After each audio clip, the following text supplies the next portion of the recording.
예수께서 또 말씀하여 이르시되 나는 세상의 빛이니 나를 따르는 자는 어둠에 다니지 아니하고 생명의 빛을 얻으리라. 바리새인들이 이르되 내가 너를 위하여 증언하니 내 증언은 참되지 아니하도다. 예수께서 대답하여 이르시되 내가 나를 위하여 증언하여도 내 증언이 참되니 나는 내가 어디서 오며 어디로 가는 것을 알거니와 너희는 내가 어디서 오며 어디로 가는 것을 알지 못하느니라. 너희는 육체를 따라 판단하나 나는 아무도 판단하지 아니하노라. 만일 내가 판단하여도 내 판단이 참되니 이는 내가 혼자 있는 것이 아니요 나를 보내신 이가 나와 함께 계심이라.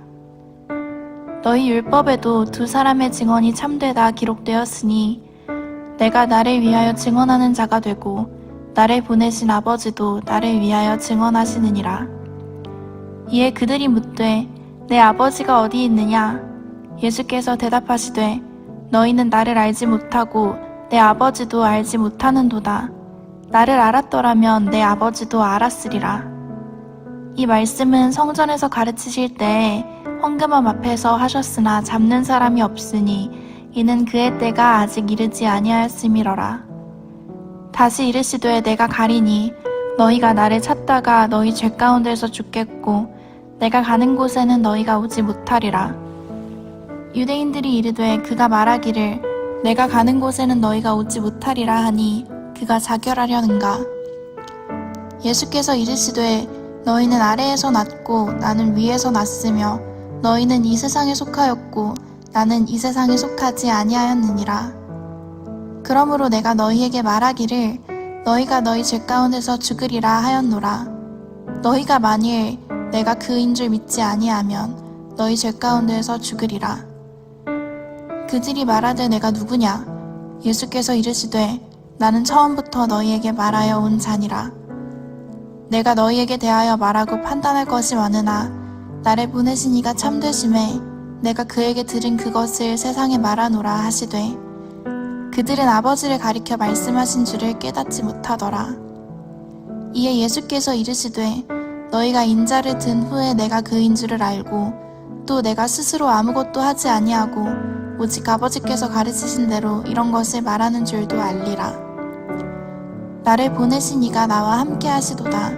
나는 항상 그가 기뻐하시는 일을 행함으로 나를 혼자 두지 아니하셨느니라. 이 말씀을 하심에 많은 사람이 믿더라. 그러므로 예수께서 자기를 믿은 유대인들에게 이르시되 너희가 내 말에 거하면 참으로 내 제자가 되고 진리를 알지니 진리가 너희를 자유롭게 하리라.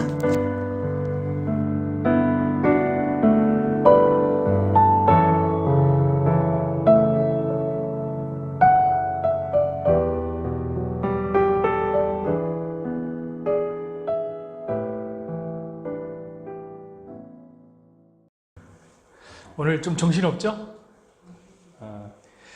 전사님이 이렇게 설교하니까 설교를 저렇게 쉽게 해야 되는데 난 너무 준비를 못하고 있다는 생각이 듭니다. 사실 안 놔도 되는데 또 나온 것 같아갖고 아프리카 속담에 그런 말이 있습니다. 한 아이를 키우려면 온 마을이 필요하다라는 속담이 있습니다. 저는 이게 교회에 적용돼야 되는 얘기라고 생각해요. 원래 한 아이를 키우려면 온 교회가 다 필요한 겁니다. 우리가 그래서 예배를 이 안으로 갖고 들어왔습니다. 특별히 교회학적으로 보면 저만 할 때 아이들은 내용을 잘 못 알아들어요. 이렇게 열심히 하지만 내용을 잘 못 알아들어요. 어떤 걸 알아듣냐면 그 분위기를 익히는 겁니다. 온몸으로 분위기를 익히거든요. 그래서 사실 부모와 함께 예배 드리는 시간이 너무너무 필요합니다. 부모님이 어떤 모습으로 예배를 드리는가 그것을 이제 아이들이 보고 배우게 됩니다. 그래서 이렇게 아이 예배가 우리 어른 예배 함께 들어오게 된 거고 앞으로도 그렇게 우리 온 교회가 아이들을 키워나갈 생각입니다. 오늘 우리 혜인이가 읽어준 20절의 긴 말씀 어디요? 한 번도 어떻게 이렇게 읽었는지 모르겠어요.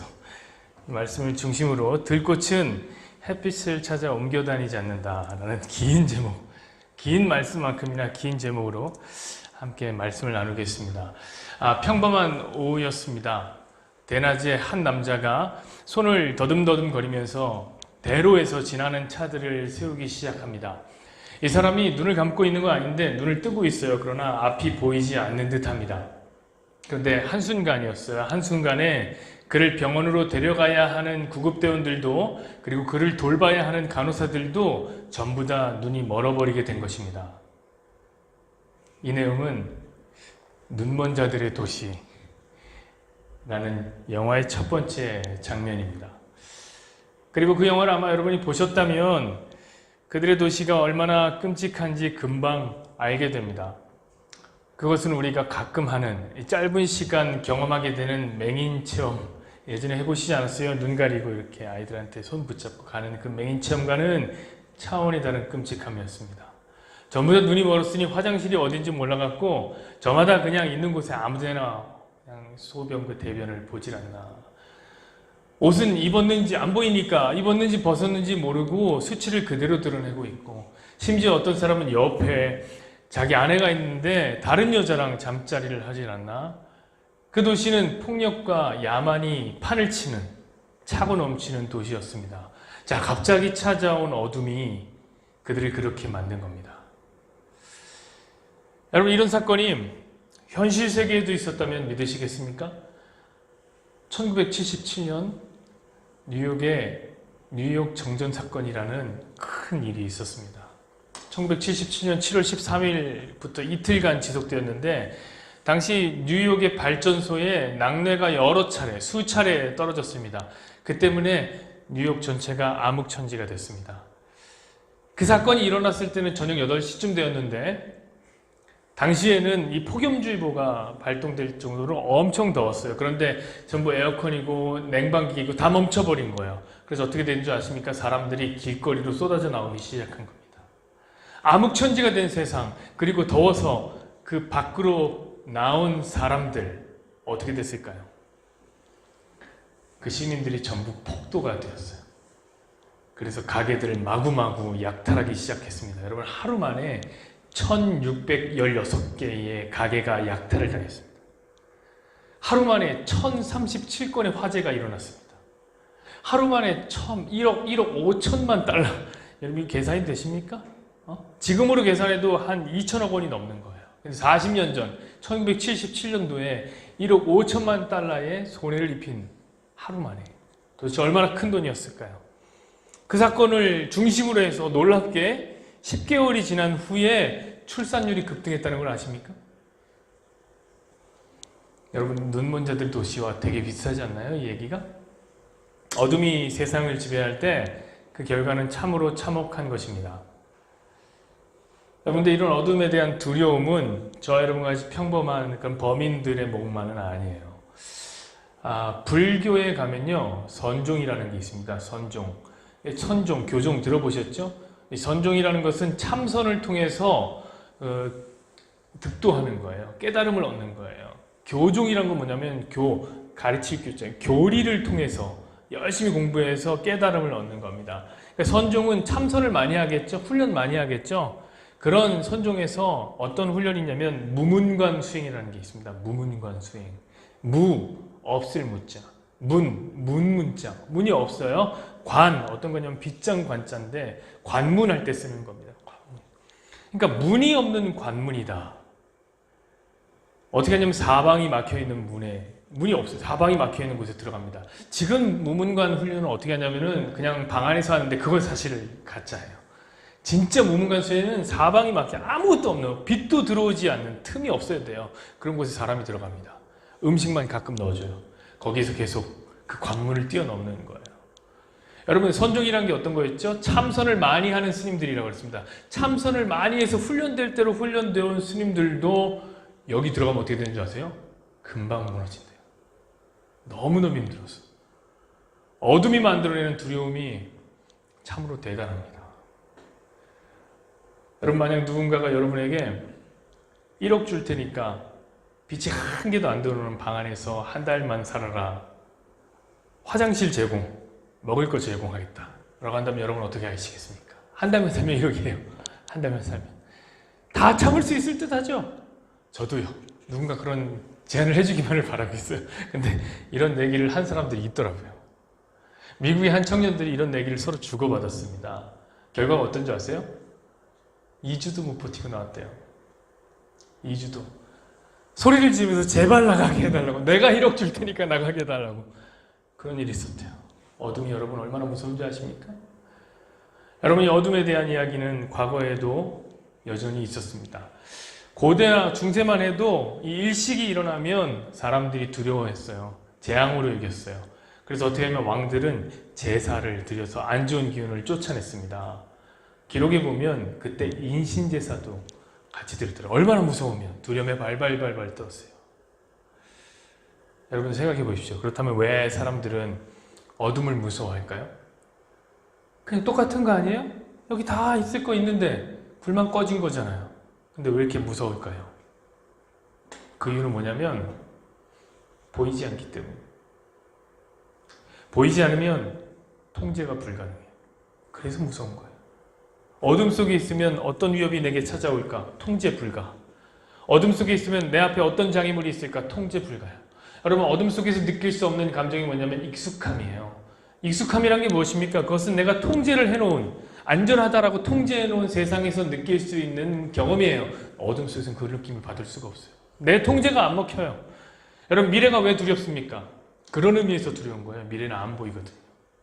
그래서 내가 통제할 수가 없어. 그게 무서운 거예요. 여러분, 그래서 사람들은 어둠 속에서 아주 작은 빛이라도 소유하기를 원하는 거예요. 빛이 필요해요. 불, 빛. 여러분, 깜깜한 시골길을 걸어간다고 생각해 보십시오. 아무것도 안 보이는, 달빛이 없어요. 깜깜한 시골길을 걸어간다고 생각해 보세요. 그때 진정으로 여러분에게 위로가 되는 게 뭘까요? 함께 걸을 수 있는 사람인가요? 별로 도움 안 돼요. 둘 다 안 보이는데 뭐. 그때 위로되는 건 작은 플래시 하나가 의지가 되는 거예요. 그래서 여러분, 사람들은 불을 찾아 다녔습니다. 캄캄한 밤에 스스로 통제하기 위해서.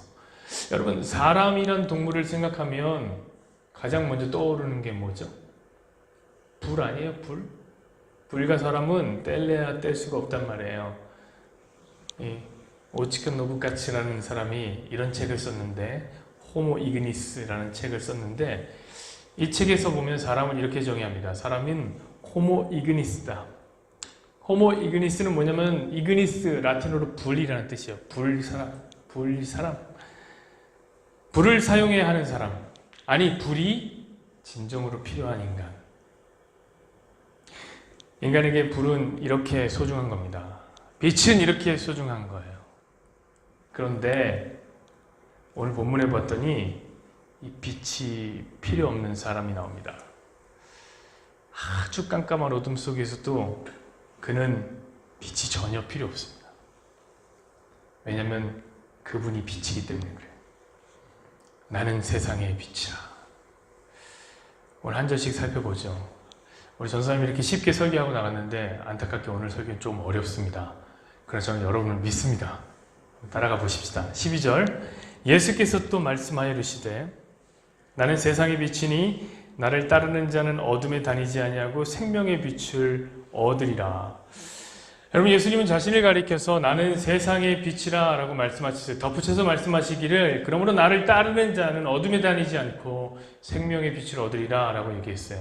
여러분, 제가 사람들에게는 빛이 없다고 그랬습니다. 빛이 그래서 필요하다고 그랬어요. 근데 여러분, 빛이 여기 있다 라고 얘기했어요. 빛이 여기 있었네요. 이 얘기를 들은 사람들 반응이 어땠을까요? 13절입니다. 바리새인들이 이르되 내가 너를 위하여 증언하니 내 증언은 참되지 아니하되. 여러분, 반응이 뭔가 시원치 않아요. 빛이 스스로 내가 여기 있다라고 증언을 했는데 그 증언은 참되지 않다라고 반박해요. 너의 증언에는 신빙성이 떨어지는구나 라고 선언하는 겁니다. 여러분, 쉽게 얘기하자면은 네 말을 어떻게 믿어? 네가 무슨 빛이야? 너 혼자 헛소리를 떠들어대는구나. 이런 반응을 보인 거란 말이에요. 그렇죠? 14절을 보시죠. 그에 대한 대답이에요. 예수께서 대답하여 이르시되 내가 나를 위하여 증언하여도 내 증언은 참되니 나는 내가 어디서 오며 어디로 가는 걸 알거니와 너희는 내가 어디서 오며 어디로 가는 것을 알지 못하느니라. 이해되세요, 이 말이? 지금 증언의 신빙성을 깎아내리고 있는 바리새인에게 주님은 자신의 증언이 내가 빛이다 라는 증언이 참되다 라고 주장하고 계십니다. 근데 그 주장의 근거로 뭐라고 얘기하는 거예요? 나는 어디서 와서 어디로 가는지 안다. 이 얘기예요. 이 좀 생뚱하지 않나요? 너 빛 아니잖아. 나 어디서 와서 어디로 가는지 안다. 어디서 와서 어디로 가느냐. 이게 도대체 뭐길래 주님은 자신이 빛이라는 사실을 이것으로 증명하려고 했던 걸까요? 그럼 한번 생각해 보십시다. 어디서 와서 어디로 가느냐. 이건 모든 세대, 모든 인류가 한 번쯤은 스스로에게 했던 질문일 것이다 라는 생각이 들어요. 여러분은 어때요? 어디서 와서 어디로 가는가? 나 어디서 왔지? 어디로 가는가? 이거 고민해보지 않나요? 여러분, 수없이 많은 철학자들이 이 문제에 골두했습니다. 과학이 그러했고요. 종교인들이 이 문제에 답을 하려고 애를 썼습니다. 그런데 정확하게 답을 내놓는 사람들이 없어요. 그저 그럴 것이다 라고 추측을 하죠. 왜냐하면 어디서 와서 어디로 가느냐는 어둠의 영역이거든요. 그거 안 보여요. 우리 못 봐요. 여러분, 실례로 이런 일이 있었습니다. 불경에 보면 석가모니가 제자들과 함께 이야기를 하는데요. 부처님이 제자들이 그런 얘기를 합니다. 부처님, 스승님, 우리 어디서 와서 어디로 가는 겁니까? 이렇게 물어봐요. 그러자 부처님이 뭐라고 대답하는 줄 아세요? 너희가 어디서 와서 어디로 가느냐 이건 별로 중요한 게 아니야. 너에게 진짜 중요한 게 있으니 그것은 뭐냐면 네가 지금 불화살을 맞았다는 거다. 독화살을 맞았다는 거다. 야, 생각해봐라. 독화살을 맞은 사람이 그 화살이 어디서 날라와서 나를 맞췄는지, 누가 만들었는지, 누가 쐈는지 이게 뭐가 중요하냐. 그런 거 중요한 게 아니야. 치유하는 게 중요하지. 너희는 엉뚱한 일에 신경 쓰지 말아라 라고 대답했어요. 저는 그렇게 말씀하시는 부처님께 물어보고 싶어요. 오히려 말하고 싶어요. 물론 전 독화살 안 맞았습니다. 독화살 안 맞았는데 맞았다 치고, 그게 비유라고 해서 맞았다 치더라도 독화살을 맞고 당장에 죽을 수도 있고 치료를 받아서 살 수도 있지만 결국에 우리는 언젠간 죽을 거란 말입니다. 죽어요. 그러면 어디로 가는지라는 질문은 정말 필요한 질문 아니에요? 여러분, 이거 어디로 가는지가 중요하다면 당연히 어디서 왔는지도 중요하죠. 이 질문 중요해요. 석가모니가 이렇게 대답했던 이유는 잘 몰랐기 때문이에요. 왜냐하면 그도 어둠에 속한 사람이거든요. 여러분, 스위스에 안 가보셨죠? 저도 안 가봤지만 거기 가보면 입자 가속기 센터라는 곳이 있습니다. 거기 보면 벽면에 폴 고갱의 그림이 하나가 걸려 있습니다. 그 그림이 이 그림인데 우리는 어디서 와서 어디로 가는가 라는 그림이 걸려 있어요. 폴 고갱이 자기의 딸이 횡망하게 죽음을 당하고 난 다음에 이 그림을 그렸다고 해요. 생각해 보세요. 최첨단 물리학의 세계 입자가속기 센터에 왜 저런 그림이 걸려 있을까요? 여러분, 과학자들도 이게 궁금해요. 여러분, 입자가속기가 뭐예요? 계속 돌려갖고 물질의 심층 구조를 파악하는 거예요. 왜 파악해요? 그 물질이 어디서 왔는가. 이게 정말 궁금하거든. 이것은 첨단 과학을 하는 과학자들도 정말 궁금한 질문입니다. 어디서 와서 어디로 가느냐. 근데 대답을 못해요. 그죠? 스티븐 호킹 같은 사람들 있잖아요. 그 사람들은 과학의 근거에서가 아니라 그가 갖고 있는 이 철학적 사유, 그는 유물론자였습니다. 그래서 그는 이렇게 그냥 얘기했을 뿐이에요. 우주일걸? 우주에서 왔을걸? 이렇게 추측할 뿐이에요. 누구도 확실히 대답을 못해요. 왜냐하면 다시 말씀드리지만 누구도 본 적이 없으니까 이걸. 온 인류는 어둠이었습니다. 그런데 예수님이 갑자기 나타나셔서 나는 안다. 내가 어디서 와서 어디로 가는지. 왜? 봤으니까. 내가 봤다. 그러므로 자신이 빛이라는 거예요. 내가 봤기 때문에 나는 보인다 라는 거죠. 여러분, 지금 예수님이 무엇에 대해서 말씀하시는 것 같아요? 그냥 물리적인 빛과 어둠을 얘기하는 것 같아요. 이건 빛이다, 몇 와트다 이런 거 얘기하는 것 같아요. 그 얘기하는 거 아니거든요. 어디서 와서 어디로 가느냐. 어떤 얘기예요? 천국에 대한 얘기하는 중이에요. 천국. 영원이라는 세계 있잖아요. 영원이라는 세계. 여러분, 요거 좀 아셔야 돼요. 제가 전에도 한번 말씀드렸지만 영원의 세계라는 게 있어요.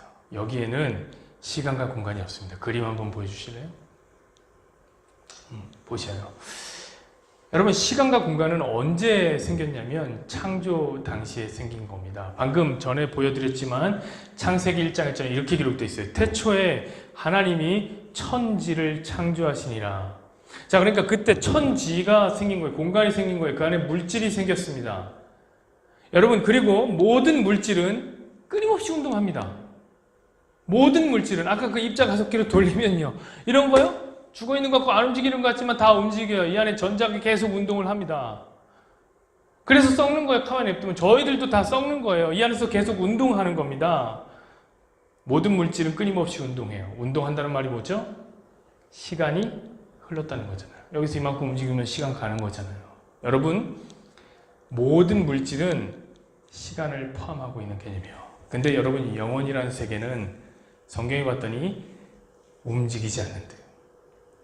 회전하는 그림자가 없대요. 그 말은 뭐죠? 거기 시간이 없다는 거예요. 거기는 고정되어 있는 세계예요. 그곳에 시간을 넣은 거예요. 하나님이. 근데 예수님이 오셔서 이런 얘기를 해요. 내가 어디서 와서 어디로 간다, 안다. 그 말은 내가 이 시공을 벗어난 영혼의 세계를 안다. 그 얘기예요. 그 얘기. 영혼의 세계, 천국을 알고 계신다는 거죠. 왜냐하면 그분이 바로 이 시공을 만드신 분이기 때문에 그래요. 자, 요한복음 1장 1절에서 3절 보시죠.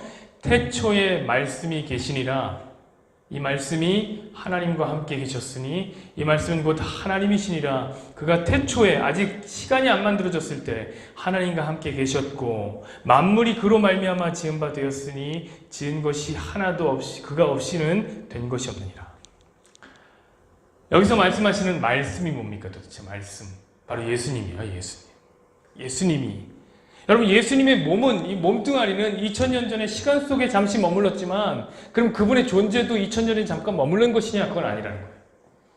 그분은 영원 전부터 계셨어요. 그분은 움직이지 않는 영원의 세계의 주인이에요. 그래서 그 세계에 보셨다는 거죠. 그럼 주님은 어디서 와서 어디로 갑니까? 저 영원의 세계에 와서 시공의 세계에 왔다가 다시 영원의 세계로 가는 거죠. 그게 어디예요? 천국이라고 말하는 겁니다. 자, 여러분, 예수님이 빛을 말하면서 이 천국에 대해서 언급하는 것은 아주 의미 있어요. 왜냐하면 지금 예수님이 이 말씀을 한 시점이 어디냐면 초막절이거든요. 초막절. 우리 계속 초막절 얘기한다고 그랬죠. 9장까지 나갈 거예요. 한번 15절 보시죠. 너희는 육체를 따라 판단하나 나는 아무도 판단하지 아니하노라. 만일 내가 판단하여도 내 판단이 참되니 이는 내가 혼자 있는 것이 아니요 나를 보내신 이가 나와 함께 계심이라. 너희 율법에도 두 사람의 증언이 참되다 기록되었으니 내가 나를 위하여 증언하는 자가 되고 나를 보내신 아버지도 나를 위하여 증언하시니라. 이에 그들이 묻되 네 아버지가 어디 있느냐? 예수께서 대답하시되 너희는 알지 못하고 내 아버지도 알지 못하는도다. 나를 알았더라면 내 아버지도 알았으려니와 이 말씀은 성전에서 가르치실 때에 헌금함 앞에서 하셨으나 잡는 이가 없으니 이는 그의 때가 아직 이르지 아니하였습니다. 자, 긴 말씀 읽어드렸습니다. 주님 뭐라고 하시는 겁니까? 너희는 육체를 따라 판단하는구나 이렇게 말씀하셨어요. 그렇죠? 여러분, 이 말씀이 뭐죠? 육체가 뭐예요? 육체는 시간을 갖고 있는 개념이라고요. 저 여러분 썩어요. 이거 썩어. 나이 들어서 늙어요. 자, 그 시간 안에서 바리새인들은 어떻게 사람들을 판단하냐면 너희들 얼마나 율법 잘 지키나 안 지키나. 행위, 시간이 머물고 있는 그 모습이요. 말씀 들을 땐 좋냐 안 좋냐, 헌금 드리고 있냐 안 드리고 있냐, 손 씻고 있냐 안 씻고 있냐, 이걸로 사람 판단한다는 거예요. 그래서 천국 갈 자 이쪽, 천국 안 갈 자 이쪽 이렇게 나누는 거죠. 근데 예수님 그럴 필요가 없다는 거예요. 그럴 필요가 없죠. 왜냐하면 아버지가 증언해 주시거든요. 그 아버지가 어디 계세요? 저 영원의 세계, 천국에. 그분이 흔들리지 않은 이미 완성된 하나님의 백성들을 알려주시니 이 사람이 여기서 이 세상 속에서 무슨 짓을 하는 게 그렇게 뭐가 그렇게 중요합니까? 별 판단이 없어요. 알기 어려울 것 같아서 쉽게 설명을 해드릴게요. 여러분, 이것은 마치 왕자의 게임이라고 하는 드라마가 있는데 이 미드를 시즌 8을 보고 난 후에 나머지 시즌을 보는 것과 같습니다. 제가 상철 집사님에게 이 재밌는 미드를 하나 소개를 받고, 왕자의 게임 너무 재밌어요. 봤는데 너무 재밌어요. 왜 재밌는지 아세요? 다 죽어요. 이게 재밌어요. 누가, 야, 주인공 저 사람이다 했는데 그 사람 죽어요, 바로, 갑자기. 아무도 몰라, 누가 죽을지. 그러니까 심장이 막 쪼여와요. 언제 죽지? 저 사람 죽으면 안 되는데? 막 이런 거 있잖아요. 근데 이게 이제 옛날부터 와서 시즌이 지나고 와서 이제 시즌의 마지막 시즌을 방영하고 있어요. 지금 방영하고 있어요. 보지 마세요, 여러분. 보면 꼭 1시즌 다 봐야 됩니다. 보세요. 지금 방영되고 있어요. 근데 어떤 사람이 지금 방영되고 있는 시즌 8을 보는 거예요. 너무 재밌어요. 근데 그 사람이 다 보고 난 다음에 시즌 8을 본 다음에 너무 재밌다. 1편부터 봐야 되겠다. 봤다고 생각해 보세요. 그러면 여러분 그 사람이 시즌 1에서 이 인물이 죽을까 살까 이런 거 고민할까요? 고민 안 해요. 그런 걸 가슴 졸일 필요가 없어요. 이미 시즌 8을 다 봤잖아요. 누가 살아남는지 다 알아요. 그 사람에게 무슨 서스펜스가 있겠습니까? 그런 거 없어요. 주님이 그 말씀을 하시는 거예요, 지금. 나는 이미 완성된 천국을 봤다니까. 여러분, 그래서 이 이야기를 바로 헌금함 앞에서 하는 주님입니다. 헌금함. 20절에 헌금함 앞에서 했다고 하죠? 여러분, 이런 게 중요한 거예요. 이런 거를 캐치내는 게 진짜 실력이에요. 헌금함. 여러분, 왜 갑자기 헌금함이 덜썩 나오느냐? 지금 예수님의 말씀하시는 시점이 초막절이에요. 초막절. 여러분, 성전에서 헌금함이 어디 있는 줄 아세요?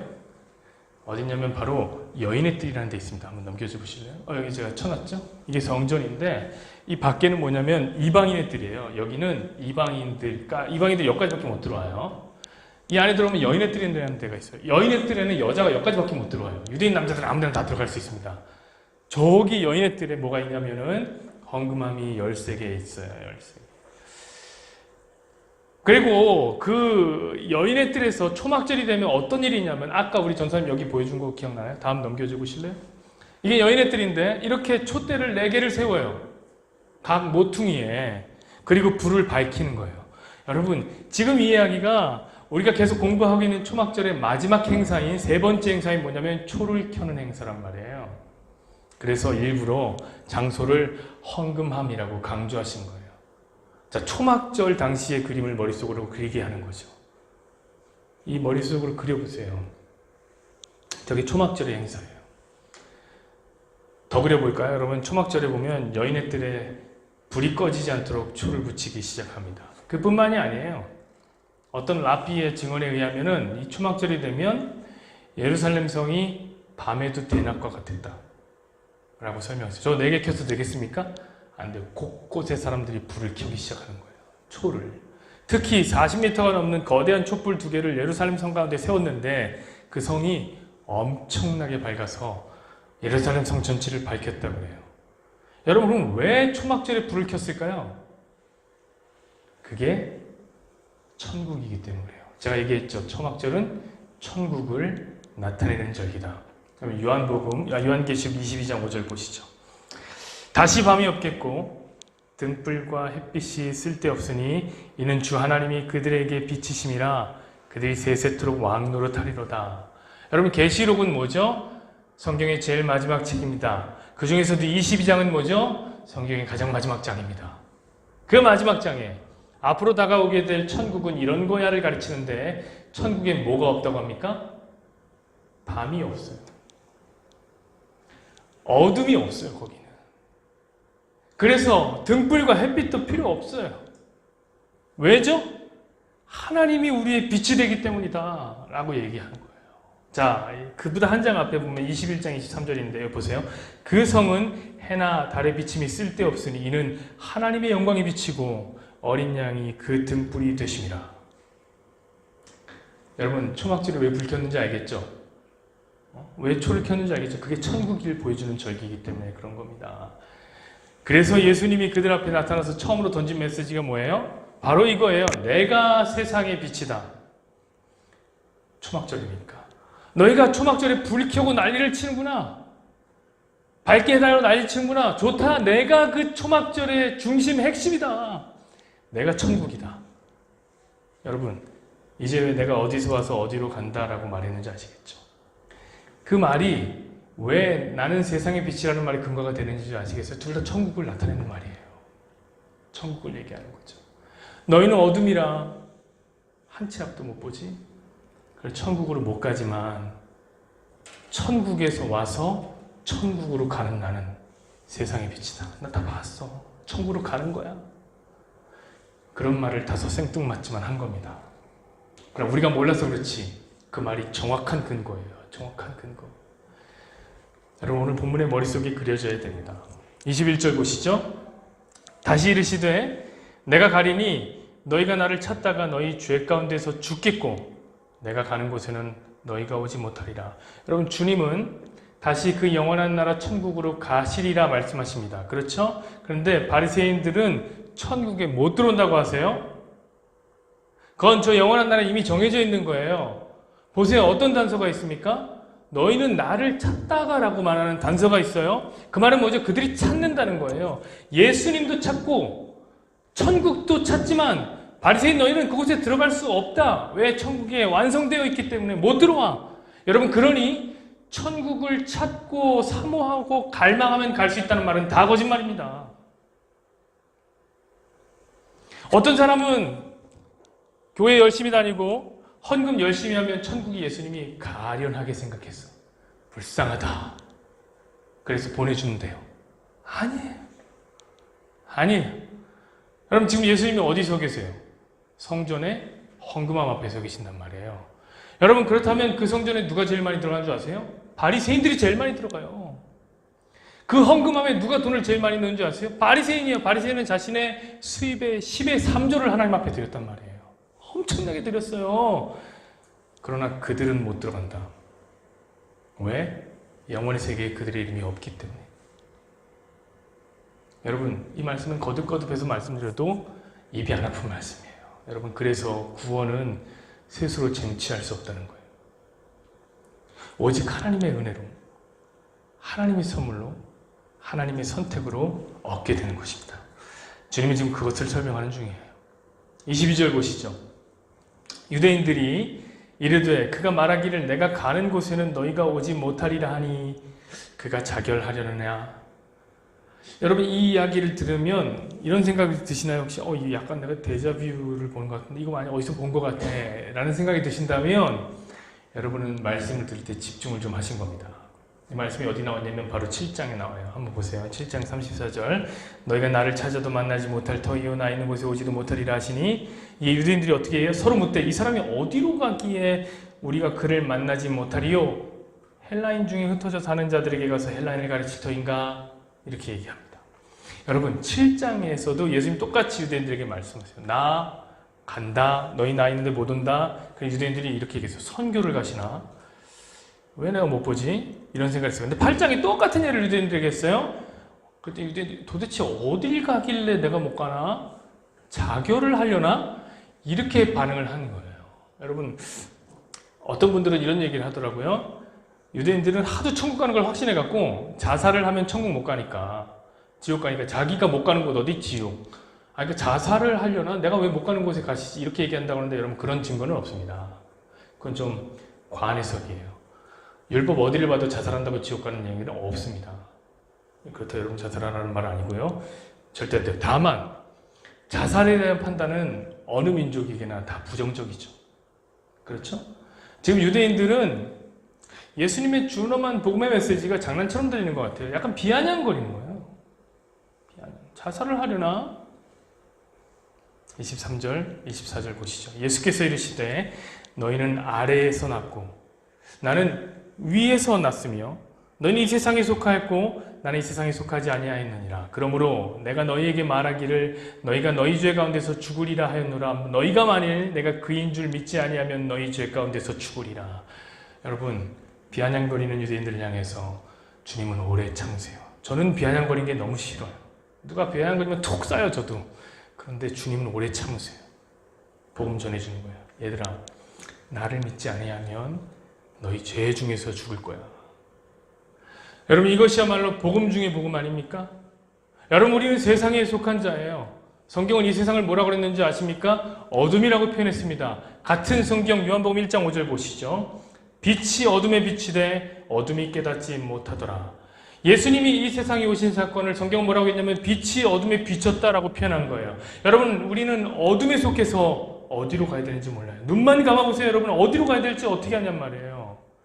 그래서 처음에 말씀드렸던 눈먼 자들의 도시에 나오는 그 남자처럼 더듬더듬거리면서 어디로 갈지 몰라 차도로 뛰어들기도 하고, 죄악의 배설물을 아무데나 쏟아내기도 하고, 수치를 아는지 모르는지 벌거벗고 죄악을 드러낸단 말이에요. 왜? 우리가 어둠이기 때문에.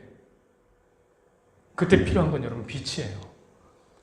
예수님을 믿는다는 말은요, 그 예수님께 의존한다는 거예요. 왜요? 그분은 앞이 보이니까 그냥 따라가는 거란 말이에요. 그 유명한 요한복음 14장 6절, 나는 길이요 진리요 생명이니 나로 말미암지 않고는 아버지께로 갈 자가 없느니라. 우리 눈 감았지만 예수님 옷 붙잡고 쫄래쫄래 가는 거란 말이에요. 그러므로 예수님을 쫓아가지 않는 자들은, 어둠 속에 있는 자들이 살 곳은 눈먼 자들의 도시밖에 없다. 죄악의 지옥밖에 없다는 것이죠. 자, 25절 보시죠. 그들이 말하되 네가 누구냐? 예수께서 이르시되 나는 처음부터 너에게 말하여 온 자니라. 여러분 보세요. 예수님이 처음부터 계셨다고 얘기하죠. 태초에 말씀이 계시니라. 영원전부터 내가 어디서 왔는지 안다, 그 얘기죠. 26절부터 보세요. 내가 너희에게 대하여 말하고 판단할 것이 많으나 나를 보내신 이가 참되심에 내가 그에게 들은 그것을 세상에 말하노라 하시니 그들의 반응이 어때요? 아버지를 가리켜 말씀하신 줄을 깨닫지 못하더라. 이에 예수께서 이르시되 너희가 인자를 든 후에 내가 그인 줄 알고 또 내가 스스로 아무것도 하지 아니하고 오직 아버지께서 가르치신 대로 이것을 말하는 줄도 알리라. 나를 보내신 이가 나와 함께 하시도다. 나는 항상 그가 기뻐하는 일을 함으로 나를 혼자 두지 아니하셨느니라. 이 말씀을 하심에 많은 사람들이 믿더라. 내용을 보세요. 주님은 많은 얘기를 하셨어요.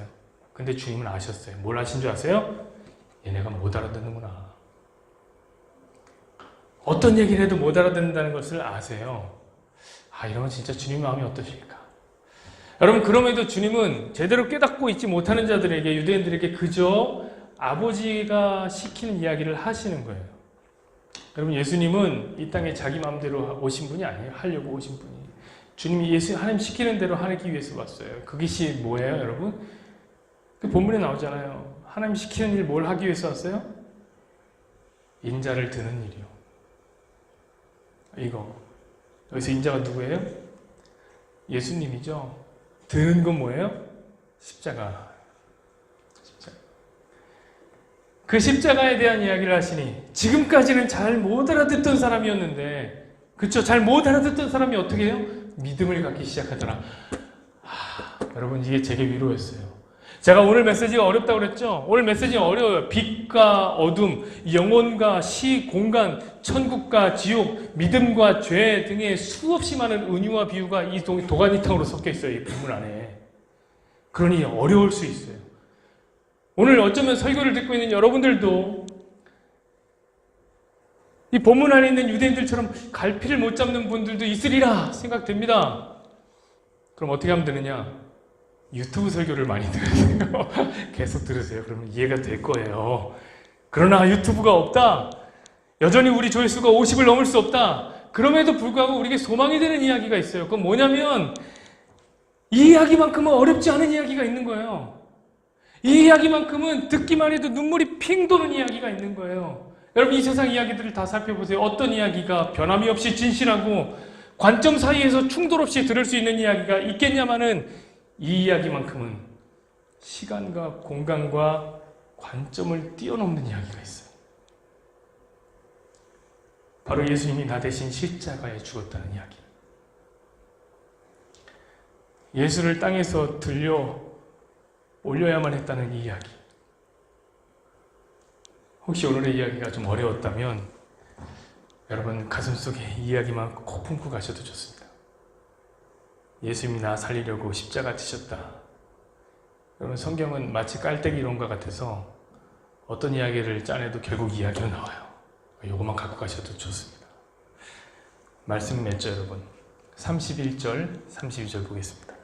그러므로 예수께서 자기를 믿는 유대인들에게 이르시되 너희가 내 말에 거하면 참으로 내 제자가 되고 진리를 알지니 진리가 너희를 자유롭게 하리라. 사랑하는 여러분, 저는 이 32절이 참 좋았습니다. 어렸을 때부터 좋았어요. 진리가 나를 자유롭게 하는구나. 복음의 진리가 날 자유롭게 하는구나. 근데 여러분 막상 신앙생활을 시작하니 자유롭지가 못했어요. 매일 새벽 기도도 나오라고 하고 수요 예배도 가야 되고 금요철에도 가야 되고 토요일에는 대학부 예배도 가야 되고 주일 예배해야 되고 주일 오후 예배해야 되고 셀 모임 해야 되고 임원회의 해야 되고 찬양팀도 해야 되고 연습해야 되고 등등등등. 어떤 사람들은 자신의 일주일을 월, 화, 수, 목, 금, 금, 금이라고 하는데 저의 일상은 월, 주였어요. 저는 신앙생활을 하면서 오히려 짐을 졌습니다. 하라는 건 뭐 이렇게 많고 하지 말라는 건 뭐 이렇게 많은지. 그러다 보니 저도 바리새인처럼 육체로 판단하는 자가 됐어요. 어느새 열심히 신앙생활하는 자, 천국. 뜨뜻미지근한 자, 지옥. 이렇게 판단하기 시작하니 저 안에 더욱더 자유를 빼앗기기 시작했어요. 마치 다람쥐가 쳇바퀴를 도는 것처럼 미친 듯이 뛰고는 있지만 제자리에 가만히 있는 거예요. 여러분들 오늘 본문을 보세요. 오늘 진정으로 자유를 얻은 사람 누굽니까? 오늘 진정으로 천국을 소유한 사람이 누굽니까? 오늘 예수님 계속 천국에 대한 얘기를 했는데 천국을 소유한 자가 누구예요? 저는 8장 11절까지 나온 가늠하다 현장에서 잡힌 여인이라고 생각해요. 요한복음 8장 10절에서 11절 보실까요? 제가 이해하기 편하게 현대인의 성경을 가져왔습니다. 예수님께서 일어나 그 여자에게 그들이 어디 있느냐? 너를 죄인 취급한 사람은 없느냐? 하고 물으시자 그녀는 주님 없습니다. 하고 대답하였다. 그때 예수님은 그렇다면 나도 너를 죄인 취급하지 않겠다. 가서 다시는 죄를 짓지 말아라 하고 말씀하셨다. 그 후 예수님은 사람들에게 다시 말씀하셨다. 나는 세상의 빛이다. 나를 따르는 사람은 어둠에 다니지 않고 생명의 빛을 받을 것이다. 여러분 오늘 본문 12절은 어떻게 시작하냐면 후에 다시 말씀하신 거예요. 어떤 후요? 예수님이 여인의 죄를 사하고 난 후예요. 여러분 그러므로 오늘의 본문은 사실 11절까지 나온 여자 이야기와 연결이 되어 있는 거예요. 끊으면 안 되는데 너무 많이 읽으면 혜인이가 죽을 수도 있잖아요. 너무 안 읽으면. 그래서 전에 끊고 이렇게 온 거예요.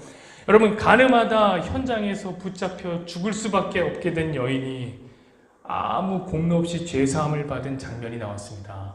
그리고 난 후에 예수님은 내가 바로 빛이다 라고 말씀하셨어요. 그 빛이 뭐라고요? 천국이라니까요. 그럼 천국에 가는 사람들은 어떤 사람들이냐고요? 무언가 자격을 갖춰야 되는 거예요? 열심히 노력해야 되는 거예요? 주일 성수하고 헌금생활 열심히 해야 되는 거예요?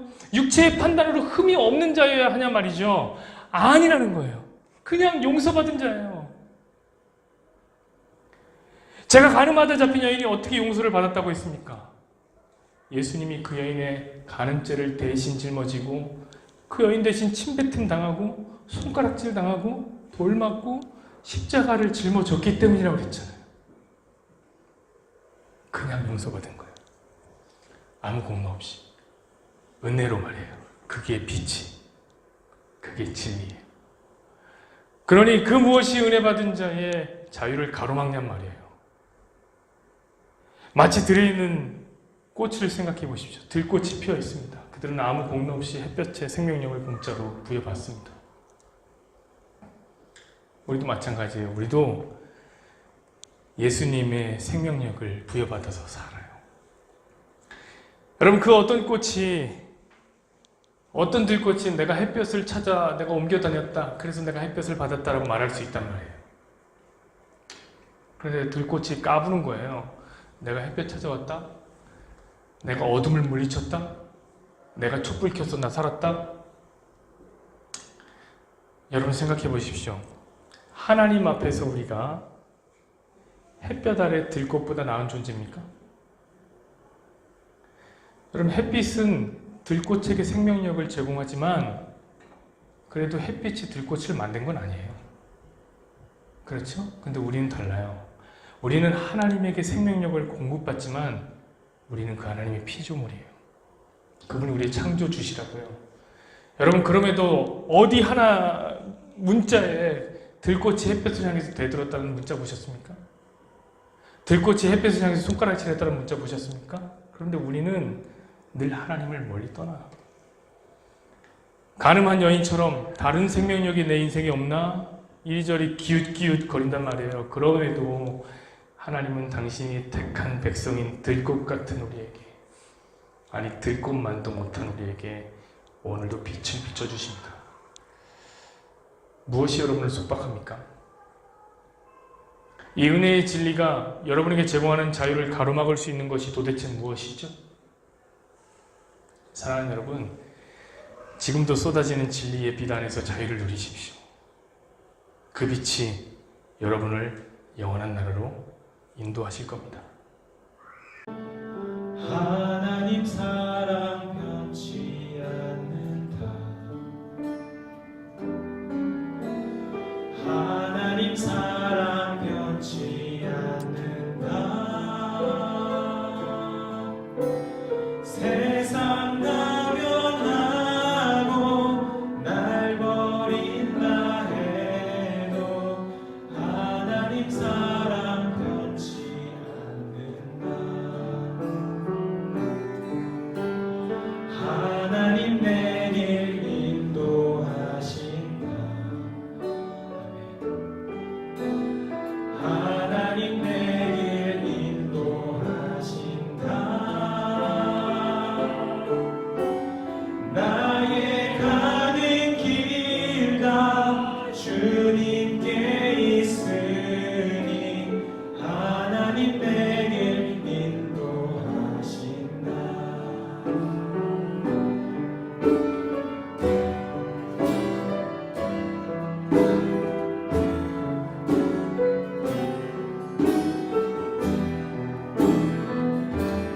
하나님 사랑 변치 않습니다. 우리 다 같이 부르시죠. 하나님 사랑 변치 않는다. 아멘. 하나님 사랑 변치 않는다. 믿으십니까 여러분? 세상 나련하고 날 버린다 해도 하나님 사랑 변치 않는다. 하나님 내 길 인도하십니다. 하나님 내 길 인도하신다. 아멘. 하나님 내 길 인도하신다. 나의 가는 길 다 주님께 있으니 하나님 내 길 인도하신다. 반드시 기도 응답하신다. 아멘. 반드시 기도 응답하신다. 때론 나의 뜻과 다른 길이라도 반드시 기도 응답하신다. 하늘의 것을 구하며 산다. 하늘의 것을 구하면 산다. 아멘. 하늘의 것을 구하면 산다. 세상 못된 것에 소망 두지 말고 하늘의 것을 구하면 산다. 하나님 사랑 변치 않습니다. 하나님 사랑 변치 않는다. 아멘. 하나님 사랑 변치 않는다. 세상 나변하고 날 버린다 해도 하나님 사랑 변치 않는다. 하나님 내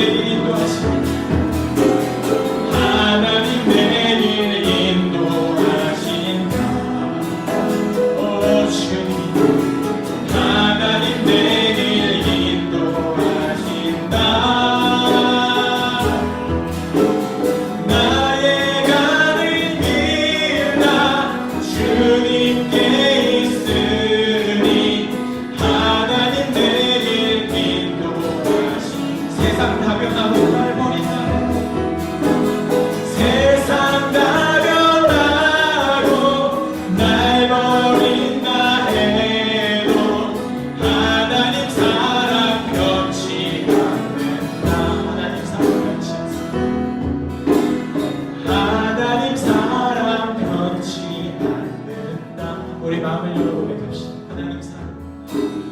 하나님 사랑